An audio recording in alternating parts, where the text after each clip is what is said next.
Hello everyone, this is Komal, your SST educator. Welcome back to your favorite channel Magnet Brains. Magnet Brains आपको provide कराता है high quality education, वो भी बिल्कुल free of cost, kindergarten से लेके class 12 तक की सीबीएसई बोर्ड के कोर्सेज के साथ साथ आपको अदर स्टेट बोर्ड के भी कोर्सेज अवेलेबल है इन हिंदी मीडियम, जैसे कि UP board, Bihar board, Delhi board के कोर्सेज प्रॉपर सिस्टमैटिक वे में। कोई दिक्कत परेशानी आपको नहीं होगी। डेली प्रैक्टिस सेट्स के क्वेश्चंस भी मिलेंगे, प्रैक्टिस भी करते जाइएगा। ई बुक्स और ई नोट्स की लिंक आपको डिस्क्रिप्शन बॉक्स में अवेलेबल है, तो भटकने की बात नहीं बनती है। सो पीछे आपको क्या दिख रहा है, हम चैप्टर 4 का करने वाले हैं मल्टीपल चॉइस क्वेश्चंस, यानी हम क्या करेंगे, हम करेंगे एमसीक्यूज। चैप्टर क्या है हमारा, जैसे कि नाम दिख रहा है, timeline and sources of history, है ना। टाइमलाइन और हिस्ट्री के सोर्सेज को देखेंगे, क्योंकि चैप्टर बहुत बेहतरीन था, बहुत ही बढ़िया था। हम जान रहे थे टाइमलाइन कैसे मेजर करते हैं, है ना। पूरे चैप्टर में हमने बहुत अच्छे समझाए हिस्ट्री के सोर्सेज क्या क्या होते हैं, किन चीजों के थ्रू हमें इतिहास के बारे में, हिस्ट्री के बारे में पता चलता है। तो चलो क्वेश्चन फर्स्ट हमसे क्या कह रहा है जरा देखते हैं और उसको सॉल्व करते हैं। सबसे पहले आप क्या कर दीजिए, पहले तो आप लाइक और शेयर कर दो। सबसे पहले आप क्या कर दो, लाइक और शेयर कर दो, फिर स्टार्ट करते हैं। फर्स्ट ऑफ ऑल आप लाइक एंड शेयर कर दीजिए। देन वेरी फर्स्ट क्वेश्चन के साथ हम शुरू करते हैं, जो कह रहा है हमसे, who study the physical features of the earth. कौन है जो अर्थ के फिजिकल फीचर्स को स्टडी करता है। Like the soil, stones, hills, mountains, rivers, seas, oceans and other such parts of the earth.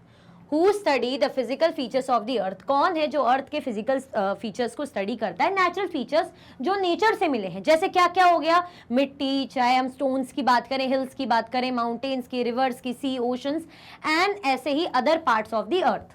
कौन स्टडी करने का काम करते हैं, उसे हम जियोलॉजिस्ट बोलते हैं, पैलियोंटोलॉजिस्ट बोलते हैं, एंथ्रोपोलॉजिस्ट बोलते हैं या आर्कियोलॉजिस्ट बोलते हैं। कौन है जो ये स्टडी करने का काम करता है और उन्हें हम क्या बोलते हैं, जल्दी बताओ, फटाफट से बता दीजिए। ये आपके सामने पहला क्वेश्चन है, कौन है, जल्दी जल्दी से आंसर करेगा तो जल्दी जल्दी से आंसर करो, ए, बी, सी या डी। जियोलॉजिस्ट, पैलियोंटोलॉजिस्ट, एंथ्रोपोलॉजिस्ट या आर्कियोलॉजिस्ट। मैंने आपको जब चैप्टर पढ़ रहे थे जियोलॉजिस्ट का मैंने आपको बताया था, तो आंसर आपका क्या रहेगा, जियोलॉजिस्ट। ठीक है, कैसे मैंने हिंट दिया था, जब हम ज्योग्राफी पढ़ते हैं तो ज्योग्राफी में आपको क्या दिखता है, अर्थ के बारे में आप ज्यादा करके पढ़ते हो। ऑब्वियसली अर्थ के जो अंदर कॉन्टिनेंट है ना, क्या खासियत है, रिवर्स के बारे में, ओशंस के बारे में पढ़ते हैं, लैटिट्यूड्स, लॉन्गिट्यूड्स के बारे में पढ़ते हैं, सॉइल वगैरह के बारे में पढ़ते हैं, यानी जियोग्राफी, भूगोल जिसे हम बोलते हैं। तो ऐसे ही जियो यानी जो नेचर, अर्थ के बारे में रीड करता है, अर्थ की चीजों के फीचर्स के बारे में पढ़ता है, स्टडी करता है, तो जियोलॉजिस्ट। तो मैंने आपको जियो और जियोग्राफी से ऐसे कनेक्ट करके बताया था, ठीक है, कि नेचुरल फीचर्स, ये फिजिकल फीचर्स ये भी स्टडी करते हैं, जैसे हम ज्योग्राफी में पढ़ते हैं नेचुरल फीचर्स अर्थ के, पूरा उसी के बारे में। आंसर क्या हो जाएगा, हमारा आंसर हो जाएगा ए, जियोलॉजिस्ट। क्लियर, आगे बढ़े, चलो। Question number 2. Which term refers to the impressions of footprints or parts of plants or animals that are found preserved within layers of soil or rocks? किस टर्म को हम रेफर करते हैं, to the impression of footprints. Impression of footprints किसके, और parts of plants और animals, है ना। जो प्लांट्स के पार्ट्स की हम बात करें या एनिमल्स के उसकी बात करें, इंप्रेशंस, फुटप्रिंट्स की, जो हमें कहाँ मिलते हैं, प्रिजर्व्ड लेयर ऑफ सॉइल और रॉक्स में, मतलब मिट्टी की लेयर में, है ना, रॉक्स की लेयर में। जब हमें क्या मिलता है, प्लांट्स के पार्ट्स या एनिमल्स के पार्ट्स ऐसे हमें दबे हुए इस तरीके से मिलते हैं, उस टर्म को हम क्या बोलते हैं, किसके लिए हम ये टर्म रेफर करते हैं, इंस्क्रिप्शंस, फ्लोरा, फॉसिल्स या लैंड फॉर्म्स, किसके लिए हम ये टर्म यूज करते हैं, जल्दी जल्दी से बताइए, किसके लिए हम ये टर्म यूज करते हैं, इंस्क्रिप्शंस, फ्लोरा, फॉसिल्स या लैंड फॉर्म्स। कौन सा टर्म रेफर होता है, इंप्रेशन ऑफ फुटप्रिंट्स और पार्ट्स ऑफ प्लांट्स और animals that are found preserved within layer of soil और रॉक्स। हम क्या बोलते हैं, फॉसिल्स। आपने सुना होगा फॉसिल फ्यूल्स, है ना, ये कैसे मिलते हैं, मिट्टी में दबे हुए, धीरे धीरे मिट्टी में, बोलते हैं ना, मिट्टी में आए, मिट्टी से आए, मिट्टी में ही मिल जाना है। पेड़ों के कुछ रिमेन्स मिल गए, एनिमल बोन्स वगैरह उनके रिमेन्स ऐसे लेयर्स में से मिल गए, तो इनको हम क्या बोलते हैं, फॉसिल्स बोलते हैं। ठीक है, क्या हो जाएगा आंसर हमारा, आंसर हमारा सी हो जाएगा। क्लियर, चलो। Question number 3. Who study human societies and cultures from the oldest times to the present? कौन है जो ह्यूमन सोसाइटी को स्टडी करने का काम करता है, ह्यूमन सोसाइटीज और कल्चर को स्टडी करने का काम करता है from the oldest to the present, है ना। मतलब किसी आप कल्चर सोसाइटी से मिल रहे हो, जैसे मैं हूँ, मैं जा रही हूँ भाई किसी कम्युनिटी में, किसी ट्राइबल कम्युनिटी में चली गई, या किसी कल्चर को समझ रही हूँ, अच्छा आपके यहाँ ऐसा होता है, ऐसा होता है आपकी सोसाइटी में, आप लोग के यहाँ ये कस्टम्स है, ये ट्रेडिशंस है, ऐसे सॉन्ग्स है, पहले ऐसा होता था, आज ऐसा होता था, तो मैं वो स्टडी कर रही हूँ। तो मैं कौन हूँ? वो स्टडी करने वाले को हम क्या बोलते हैं? जो ह्यूमन सोसाइटी कल्चर की स्टडी करता है। हिस्टोरियन बोलते हैं, पैलियोंटोलॉजिस्ट बोलते हैं, एंथ्रोपोलॉजिस्ट बोलते हैं, या स्कॉलर बोलते हैं? जल्दी जल्दी से बता दीजिए क्या बोलेंगे, फटाफट से आंसर कर दीजिए, हम क्या बोलेंगे? हिस्टोरियन, पैलियोंटोलॉजिस्ट, एंथ्रोपोलॉजिस्ट या स्कॉलर?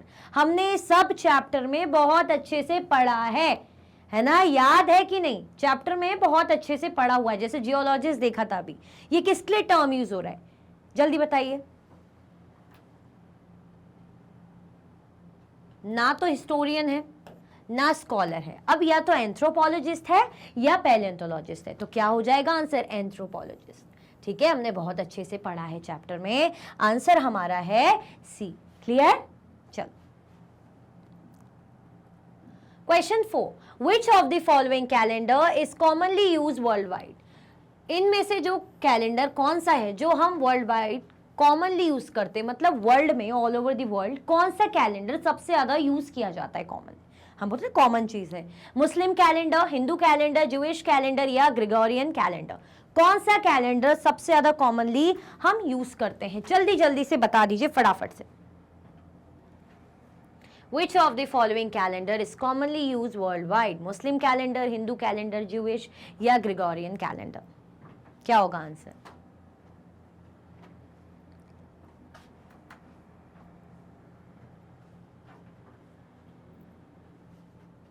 वो कैलेंडर जिसमें हम फॉलो करते हैं भाई कि साल में 365 दिन होते हैं, 365 डेज होते हैं, 12 मंथ्स होते हैं, है ना, जिसको हम जनवरी टू दिसंबर फॉलो करते हैं, फिर जनवरी से, नेक्स्ट जनवरी से न्यू ईयर लग जाता है। तो कौन सा कैलेंडर है वो कैलेंडर है ग्रेगोरियन कैलेंडर। कौन सा है जो वर्ल्ड वाइड यूज किया जाता है? ग्रेगोरियन कैलेंडर, यानी सब यूज करते हैं, हिंदू, मुस्लिम, क्रिश्चियंस, जो भी हो। अब पर्सनल सबके खुद के भी रहते हैं, जैसे रिलीजन वाइज हिंदूज का अपना अपना कैलेंडर रहता है ना, जो उनके रहते हैं ना अपने त्यौहार वगैरह देखते, पूर्णिमा कब है, अमावस्या कब है, ऐसे मुस्लिम्स लोगों के अपने कैलेंडर रहते हैं, जो है ज्यूइश कैलेंडर भी रहते हैं। आंसर क्या हो जाएगा? आंसर जो वर्ल्ड वाइड कैलेंडर हम यूज करते हैं उसे हम बोलते हैं ग्रेगोरियन कैलेंडर। ठीक है, क्लियर? चलो, question number 5, major events such as the birth of an important person or the start of a ruler's reign have often marked the beginning of a new dash। जब क्या होता है, कोई बड़े ऐसे मेजर इवेंट्स होते हैं, बड़ा कुछ ऐसा अकर होता है, इवेंट अकर होता है, जैसे such as the birth of an important person, है ना, या किसी इंपॉर्टेंट पर्सन का जन्म हुआ, और the start of a rulers reign, या किसी राजा का कोई शासन स्टार्ट हुआ, मतलब कुछ भी ऐसा इंपॉर्टेंट इवेंट हो रहा है, कोई राजा रूल करेगा, किसी राजा का शासन शुरू हो रहा है, या किसी राजा का जन्म हुआ, है ना, have often mark the beginning of a new. फिर हम क्या मानते हैं कि किसी नई चीज की शुरुआत है, तो वो किसी क्या है, वो टर्म किसके लिए यूज होता है? टाइमलाइन, किसी फ्यूचर की शुरुआत है, किसी इवेंट की शुरुआत है, या किसी एरा की स्टार्टिंग है। हम बोलते हैं ना कि अरे वाह, अब ये राजा राज गद्दी पे बैठ गया है, अब ये राजा का जन्म हुआ है, राजकुमार का जन्म हुआ है, तो आज से क्या शुरू होगा? आज से एक नया क्या, वो इवेंट को हम क्या बोलते हैं? क्या हम उसे टाइमलाइन बोलते हैं, फ्यूचर बोलते हैं, इवेंट बोलते हैं, एरा बोलते हैं? क्या बोलते हैं? यही बताना है, यही बताना है, क्या बोलते हैं? जल्दी जल्दी से बता दीजिए फटाफट से। टाइमलाइन, फ्यूचर, इवेंट या एरा, क्या बोलेंगे?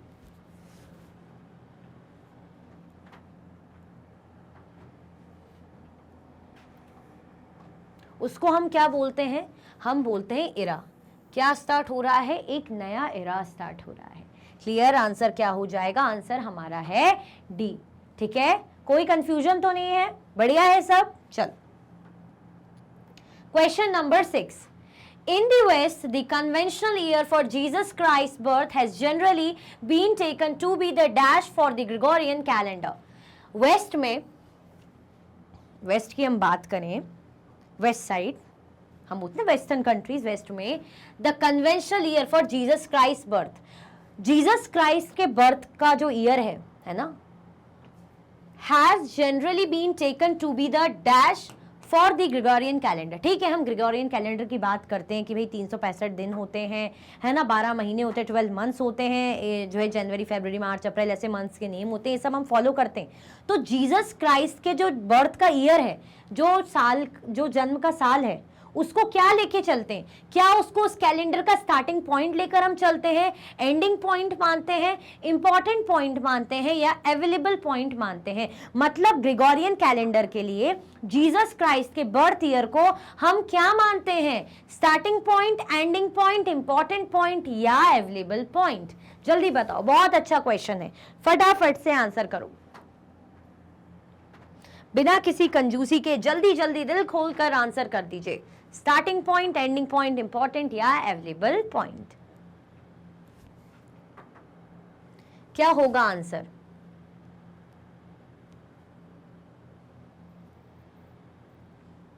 क्या बोलेंगे उसको हम? जैसे इससे पहले हम क्या टाइमलाइन लेते थे? इससे पहले हम भाई बीसी लेते थे, बिफोर कॉमन एरा, या बीसीई कह सकते हैं। इसके बाद समझो इस साल में जीसस क्राइस्ट का क्या हो गया? इस साल में जीसस क्राइस्ट का जन्म हो गया, ये वाले ईयर में जीसस क्राइस्ट का जन्म हुआ। अब बाद के टाइमलाइन को हम क्या लेके चल रहे हैं? CE, common era. तो ये क्या लेते हैं? जीसस क्राइस्ट के इस बर्थ ईयर को हम लेते हैं भाई बिगिनिंग, है ना, या स्टार्टिंग पॉइंट। क्या लेके चलते हैं? Starting point. क्या लेके चलते हैं हम? स्टार्टिंग पॉइंट लेके चलते कि भाई अब जीसस क्राइस्ट के जन्म के बाद का जो टाइमलाइन रहेगा, उसके बाद कॉमन एरा रहेगा, एडी जिसे बोलते हैं, एनो डोमिनी। ठीक है, आंसर क्या हो जाएगा? आंसर हमारा हो जाएगा ए, स्टार्टिंग पॉइंट। क्लियर? चल, question number 7, what does CE stands for? CE क्या बताता है आपको? सीई क्या स्टैंड करता है? मतलब सी का मतलब क्या है? Completed end, complete end, continuous era, common era या common end? What do you mean by the term CE? मतलब या तो आप कह सकते हैं सी स्टैंड्स फॉर, सी का फुल फॉर्म बताना है बेसिकली। तो सीई क्या है? Complete end, continuous era, common era या कॉमन एंड? अब भी जस्ट मेरे मुंह से जब मैं एक्सप्लेन कर रही थी आपको जीसस क्राइस्ट के बर्थ ईयर के बाद का, तो मैंने आपको सीई का फुल फॉर्म बता दिया था, मतलब मैंने फ्लो में बता दिया था, मैं एक्सप्लेन कर रही थी, मुझे नहीं पता था ना कि नेक्स्ट क्वेश्चन यही आ जाएगा, बट ठीक है, इट्स गुड।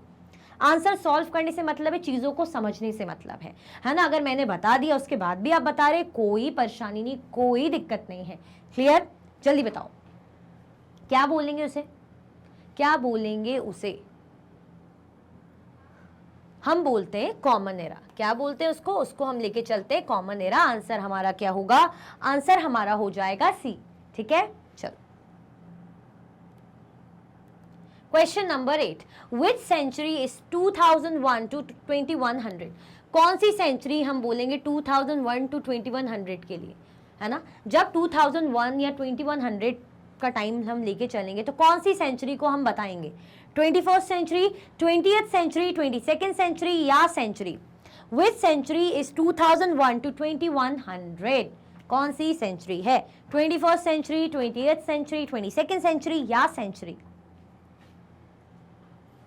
जल्दी बताओ, ये बहुत बढ़िया क्वेश्चन है और इजी भी है। थोड़ा सा लॉजिक यूज करना है तो यूज करो लॉजिक अपना, जल्दी। क्या होगा answer?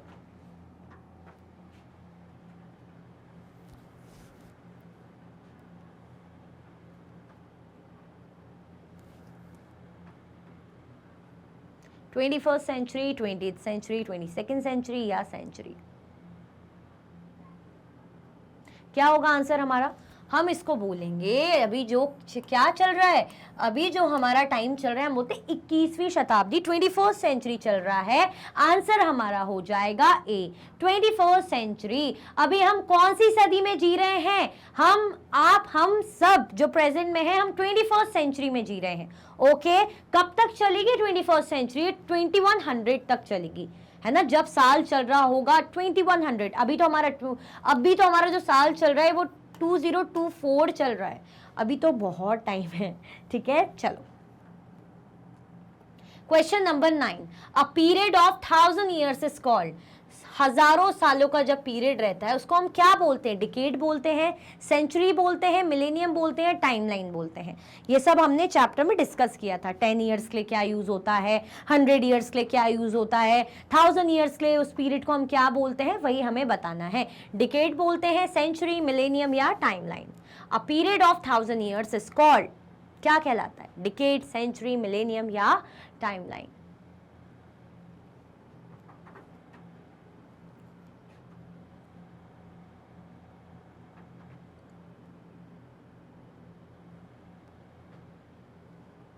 A period of 1000 years is called decade, century, millennium, timeline.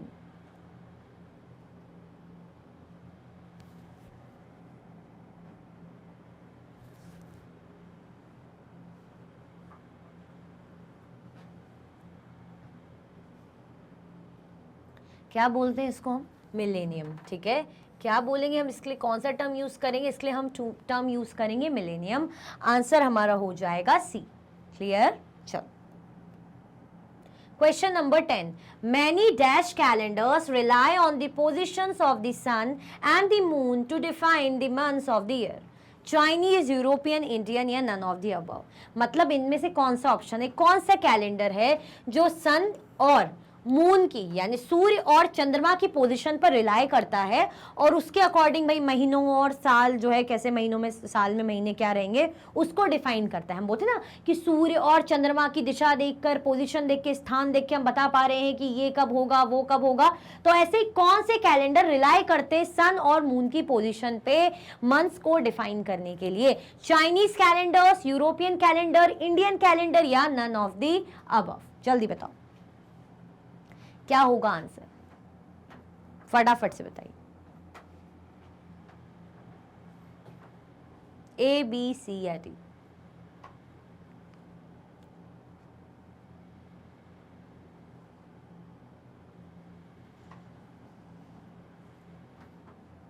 कौन सा कैलेंडर? तो इंडियन कैलेंडर। ठीक है, कौन सा कैलेंडर यूज होता है? इंडियन कैलेंडर भाई रिलाई करता है सन और मून की पोजीशन में। आंसर हमारा होगा सी। ठीक है, चलो, question number 11। Who studies and writes about the past? कौन है जो स्टडी करता है और इतिहास के बारे में, पास्ट के बारे में लिखता भी है? मतलब पास्ट को, इतिहास को लिखना, इतिहास के बारे में स्टडी करने का काम कौन करता है? हिस्टोरियन, पैलियोंटोलॉजिस्ट, आर्कियोलॉजिस्ट या anthropologist? Who studies and write about the past?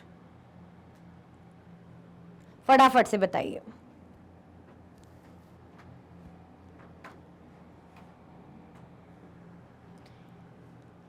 देखो, अगर हम एक ऑप्शन एलिमिनेट करें तो आराम से कर सकते हैं, क्योंकि हमने एंथ्रोपोलॉजिस्ट के बारे में बहुत अच्छे से पढ़ा था कि वो तो ह्यूमन कम्युनिटी या ह्यूमन सोसाइटी, कल्चर को स्टडी करने का काम करते हैं। तो वो पास्ट वगैरह से तो ले रहे नहीं, दो उसकी तो हम बात ही नहीं कर रहे। ठीक है, तो एक ऑप्शन तो एलिमिनेट कर दिया। चलो, पैलियोंटोलॉजिस्ट भी एलिमिनेट कर दिया। अब या तो आर्कियोलॉजिस्ट हो सकते हैं या हिस्टोरियन हो सकते हैं। तो अब बता दीजिए, दो ऑप्शन मैंने आपके फेवर में, आपकी हेल्प के लिए एलिमिनेट कर दिए हैं। अब थोड़ी मेहनत तो भाई आपको करनी ही पड़ेगी, है ना? थोड़ा सा काम तो अब आपको करना ही पड़ेगा, कंजूसी से काम नहीं चलेगा, तो काम करो। कौन है जो स्टडी और राइट करते हैं पास्ट के बारे में? क्या होगा हमारा आंसर?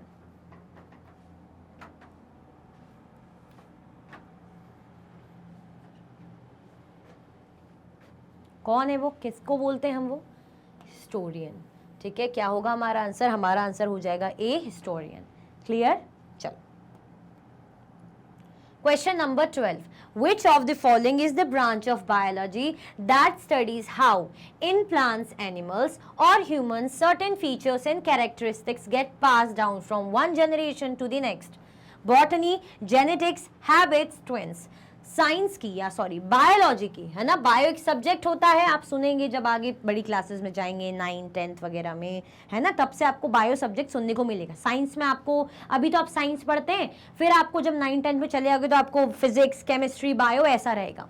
तो ऐसे ही बायोलॉजी की कौन सी ब्रांच है जिसमें क्या स्टडी करते हैं हम, कि चाहे हम प्लांट्स की बात करें, एनिमल्स की बात करें या ह्यूमंस की बात करें, उनके कुछ फीचर्स, कुछ उनकी विशेषताएं, उनके characteristics get pass down from one generation to the next. मतलब हम बोलते हैं ना कि अरे अच्छा, ये जो मेरा पपी है, जो मेरा पेट है, ये अपनी मम्मी पे गया, इसकी मम्मी बहुत ऐसी थी, बहुत ज़्यादा सोती रहती थी, शांति थी, तो ये भी अपनी मम्मी पे गया, बहुत ज़्यादा सोता रहता है, शांत रहता है, बिल्कुल मस्ती नहीं करता। जैसे हम बोलते कि अच्छा आपकी हाइट लंबी है, अच्छा इसीलिए आपके बेटे की भी हाइट लंबी है। या ऐसा कहा जाता है कि अच्छा आपके घर में तो आपके बच्चे कितने फेयर हैं, हाँ आपके मम्मी, क्योंकि आप लोग भी, आप जैसे आप और आपके हस्बैंड भी काफ़ी फेयर हैं, अच्छा आपके बाल जो है हेयर कर लिए, आपकी मम्मी के भी कर लिए। तो हम क्या बोलते हैं, अच्छा ये किसका असर है, जनरेशन टू जनरेशन जो कुछ फीचर्स पास होते हैं वन जनरेशन टू अनदर, कि भाई नानी ऐसी थी तो नानी की बेटी में भी वही फीचर्स आए, बेटी की बेटी में भी वही फीचर्स आए, तो उस टर्म को हम क्या बोलते हैं, बॉटनी, जेनेटिक्स, हैबिट्स या ट्विंस। अब बता दो, अब मैंने एक्सप्लेन कर दिया। हम बोलते हैं ना कि अरे तो मम्मी पे गई है, इसकी आदत अपनी मम्मी जैसी है, इसकी वो आदत अपने पापा जैसी है, इस तरीके से। ठीक है, जल्दी बताइए।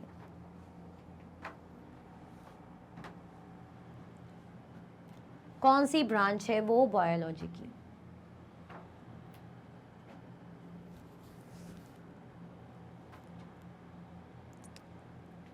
क्या होगा हमारा आंसर? देखो, तो हमारा आंसर हो जाएगा जेनेटिक्स। क्या होगा हमारा आंसर? जेनेटिक्स हो जाएगा। ठीक है, बी। क्लियर? चलो अब एक काम करो, फटाफट से आपका जो स्कोर है कि 12 में से आपने कितना स्कोर किया है, अपना स्कोर बता दो और लाइक और शेयर कर दो। ठीक है, अभी तक भी लाइक शेयर नहीं किया है तो कंजूसी ना करो, लाइक शेयर करो। और 12 में से अभी तक आपने कितना स्कोर कर लिया है 12 एमसीक्यूज में से, जल्दी जल्दी से कमेंट में मुझे बता दो। यानी तीनों काम कर दो, लाइक भी कर दो, शेयर भी कर दो और कमेंट भी कर दो। और अभी तक सब्सक्राइब नहीं किया है, भूल जाते हो बार बार कि सब्सक्राइब नहीं किया, तो सब्सक्राइब भी कर दो। ठीक है, चलो question number 13, who study ancient inscriptions? कौन है जो पुराने इंस्क्रिप्शंस, वही इंस्क्रिप्शंस जो हम हार्ड सरफेसेस पे कार्व करते हैं, लिखते हैं, स्टोन हो या मेटल हो, है ना, लिखे जाते थे। तो कौन है जो एंशिएंट इंस्क्रिप्शंस को स्टडी करने का काम करता है? हिस्टोरियन, आर्कियोलॉजिस्ट, एपिग्राफिस्ट या स्कॉलर? एंशिएंट स्क्रिप्ट या इंस्क्रिप्शन, सॉरी, कौन है जो स्टडी करता है? हिस्टोरियन, आर्कियोलॉजिस्ट, एपिग्राफिस्ट या स्कॉलर? सोच समझ के आंसर करना। चलो हिस्टोरियन तो हम पास्ट को रीड मतलब राइट और स्टडी करने का काम करते, तो इनको हटा देते। अब या तो आर्कियोलॉजिस्ट है या एपिग्राफिस्ट है या स्कॉलर है। अब बता दो, टफ कॉम्पिटिशन है, टफ कॉम्पिटिशन है सारे ऑप्शंस के बीच में, बचे कुछ ऑप्शंस के बीच में जो रिमेनिंग ऑप्शंस हैं, अब यहाँ पे है टफ कॉम्पिटिशन। जल्दी बताइए, आर्कियोलॉजिस्ट, एपिग्राफिस्ट, स्कॉलर, बी, सी या डी?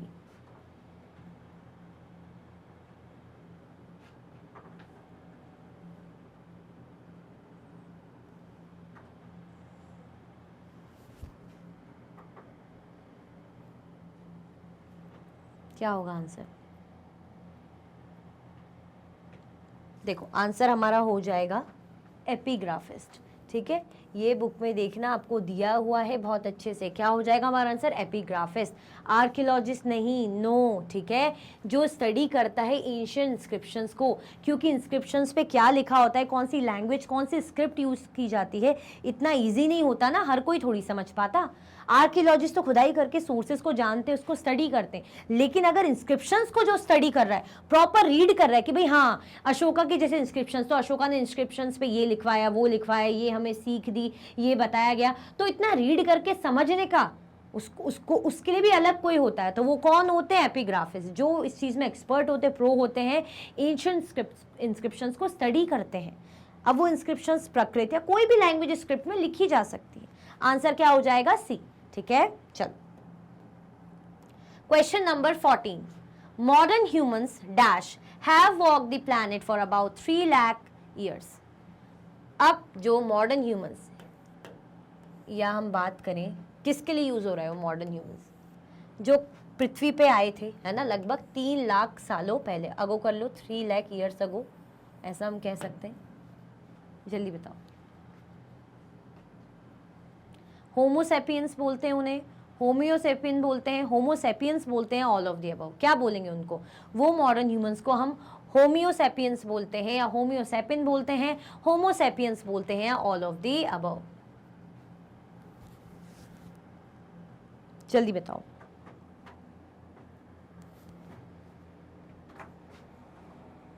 क्या होगा आंसर? होमियोसेपियंस, होमियोसेपिन, होमोसेपियंस, या all of the above? A, B, C या डी? तो उनको हम क्या बोलते हैं? उनको हम बोलते हैं होमोसेपियंस। सी हमारा आंसर हो जाएगा। क्या बोलते हैं हम उनको? होमोसेपियंस। ठीक है, चलो question number 15, what do Hamlet means? Hamlet का मतलब क्या होता है? हैमलेट का मतलब क्या होता है? अ स्मॉल सेटलमेंट और small village, a large settlement, a small town, a small building और स्मॉल हाउस। हैमलेट का मीनिंग क्या होता है? हैमलेट वो पहनने वाला हेलमेट नहीं है भाई, हैमलेट एक क्लियरली लिखा हुआ है। हैमलेट का मीनिंग क्या? स्मॉल सेटलमेंट होता है कि भैया छोटे छोटे गांव जो होते हैं, या बड़े बड़े सेटलमेंट, अच्छे बड़े बड़े घर वगैरह जहाँ होते हैं, या स्मॉल टाउन को बोलते हैं, या छोटी बिल्डिंग और छोटे घरों को बोलते हैं। हैमलेट किसे बोलते हैं? जल्दी बताइए, हैमलेट हम किसे बोलते हैं?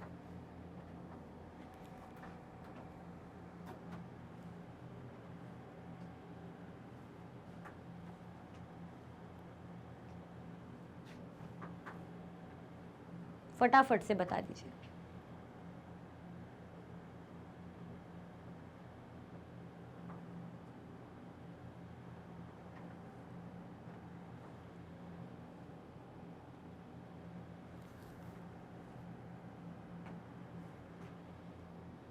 तो देखो, किसके लिए बोलते हैं? स्मॉल सेटलमेंट और स्मॉल विलेज के लिए। किसके लिए बोलते हैं? स्मॉल सेटलमेंट और स्मॉल विलेज के लिए हम ये यूज करते हैं हैमलेट। ठीक है, आंसर क्या हो जाएगा? आंसर हमारा हो जाएगा ए। क्लियर? चल क्वेश्चन नंबर 16, लीडर्स और chieftains were responsible for the well-being of the people and everyone collectively worked towards the। Leaders और chieftains है ना, जो हेड हो जाते हैं, जो लीडर रहते हैं, चीफ रहते हैं, were responsible for the well-being of the people। वो रिस्पॉन्सिबल रहते थे, है ना, लोगों के, पीपल के वेलफेयर वेलबींग के लिए। And everyone collectively work towards the, और हर कोई कलेक्टिवली उनके लिए काम करता था। मतलब वो हर किसके लिए? कलेक्टिवली मिलके लोग काम करते थे। किसके लिए?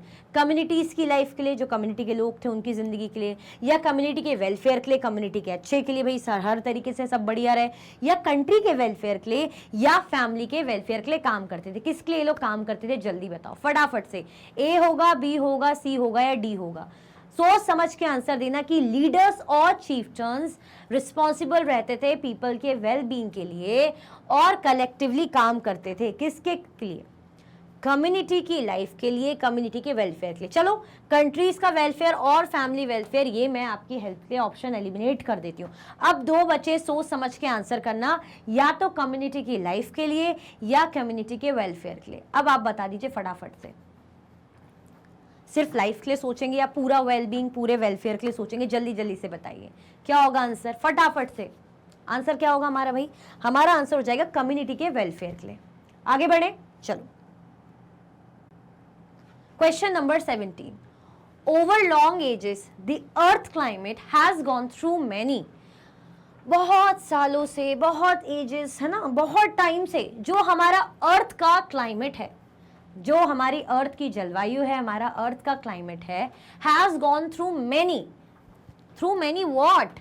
Many development, many changes, many timelines या डिफिकल्टीज। मतलब जो हमारे अर्थ का क्लाइमेट है, क्या उसमें विकास हुआ है, या उसमें बहुत बदलाव होते रहे हैं, या टाइमलाइंस हुआ है, या दिक्कतें हुई है, डिफिकल्टीज हुई है? फटाफट से बताइए क्या होगा answer.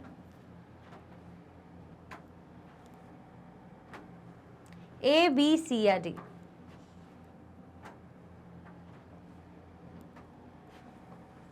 Over long ages, the Earth's climate has gone through many what? Many क्या many? सोच समझ के आंसर करो। Many development, changes, timelines, difficulties। जल्दी बताइए।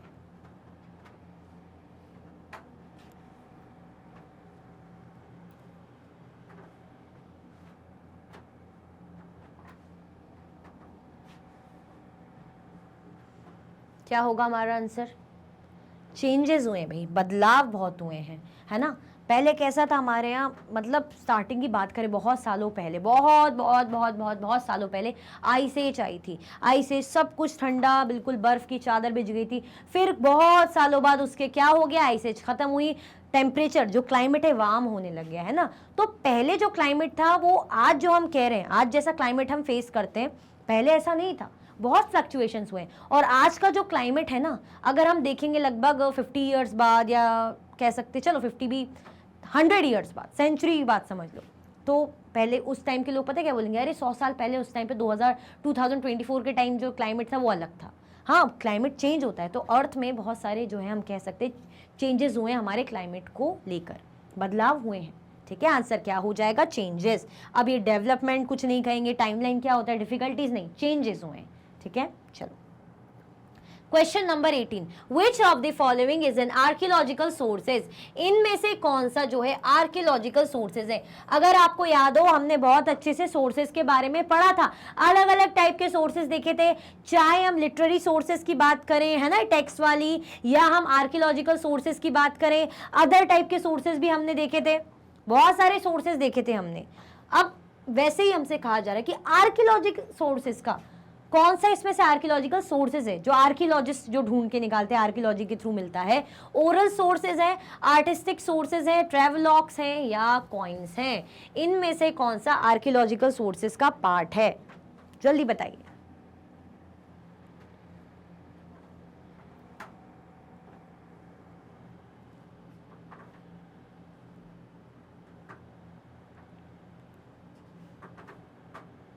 ओरल सोर्स, आर्टिस्टिक सोर्सेज, ट्रेवलॉग्स या कॉइन्स, क्या होगा हमारा आंसर, हमारा आंसर हो जाएगा कॉइन्स, है ना। खुदाई करी, कुछ मिल गया भाई, सिक्के वगैरह मिल गए, मूर्ति वगैरह मिल गई, है ना, तो आर्कियोलॉजिस्ट ही ढूंढते ना ये सब, क्या होगा आंसर, डी हो जाएगा। Question number 19, early dash faced many challenges from nature and lived in bands और groups to help each other. Early कौन, एनिमल्स की बात हो रही है, वेजिटेशन की बात हो रही है, ह्यूमंस की बात हो रही है, या प्लैनेट्स की बात हो रही है, कि अर्ली इनमें से जो भी होगा वो आप बताइएगा। फेस्ड मैनी चैलेंजेस मतलब बहुत दिक्कतें फेस करी प्रकृति के साथ, प्रकृति के थ्रू, ठंडा गर्म मौसम, बारिश, जो भी तूफान, जो भी चीजें हैं प्रकृति से, नेचर से झेली। ठीक है, और बैंड्स में रहते थे और ग्रुप्स में रहते थे और एक दूसरे की हेल्प भी करते थे। तो किसकी बात हो रही, कौन है वो लोग जिन्होंने भाई नेचर से बहुत दिक्कतें झेली और मिलजुल कर रहते थे, एक दूसरे की मदद करते थे। एनिमल्स, वेजिटेशंस, ह्यूमंस या प्लैनेट्स, कौन है वो अर्ली, अर्ली प्लैनेट्स हैं, अर्ली ह्यूमंस हैं, अर्ली वेजिटेशंस हैं, अर्ली एनिमल्स हैं, जल्दी बताइए।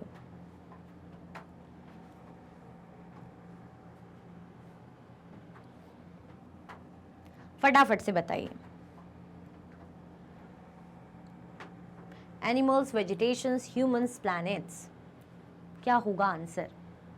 तो किसकी बात हो रही भाई, अर्ली ह्यूमंस की बात हो रही है, किसकी, अर्ली ह्यूमंस की बात हो रही है। आंसर हमारा क्या है, आंसर हमारा हो जाएगा सी। ठीक है, चलो question number 20, which of the following is not a literary source, इनमें से कौन सा लिटरेरी सोर्स क्या नहीं है, ये देखना ध्यान से, या है ना नॉट, नहीं है, इनमें से कौन सा जो है लिटरेरी सोर्स नहीं है, इस पे फोकस करना, नॉट पे। Vedas and Itihas, travelogues, manuscripts, scientific and technological text, इनमें से कौन सा लिटरेरी सोर्स नहीं है, सोच समझ के आंसर दीजिए। Vedas and Itihas, travelogues, manuscripts, scientific and technological text. ये अच्छा क्वेश्चन है, ये बहुत ही बेहतरीन और बहुत ही बढ़िया क्वेश्चन।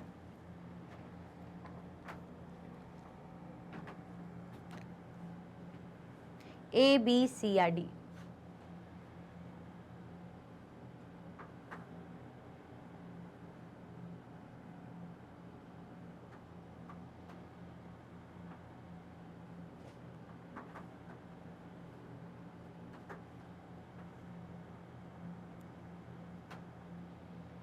क्या होगा हमारा आंसर, हमारा आंसर हो जाएगा मनुस्क्रिप्ट।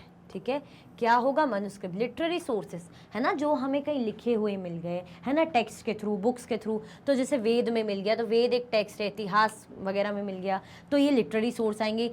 कोई ट्रैवलर आता है ना, जैसे हम बोलते हैं चाइनीज़ ट्रैवलर आए, कोई आए, पर्शियन ट्रैवलर, जो भी आए, इंडिया में देखा, उन्होंने कुछ लिखा वहाँ के बारे में, तो वो भी लिखते हैं, उसी के थ्रू हमें पता चलता है, तो ये लिटरेरी सोर्सेज में आते हैं। ऐसे कोई साइंटिफिक या टेक्नोलॉजिकल टेक्स्ट, तो ये सब किस में आएंगे? लिखा हुआ लिटरेरी सोर्सेज में।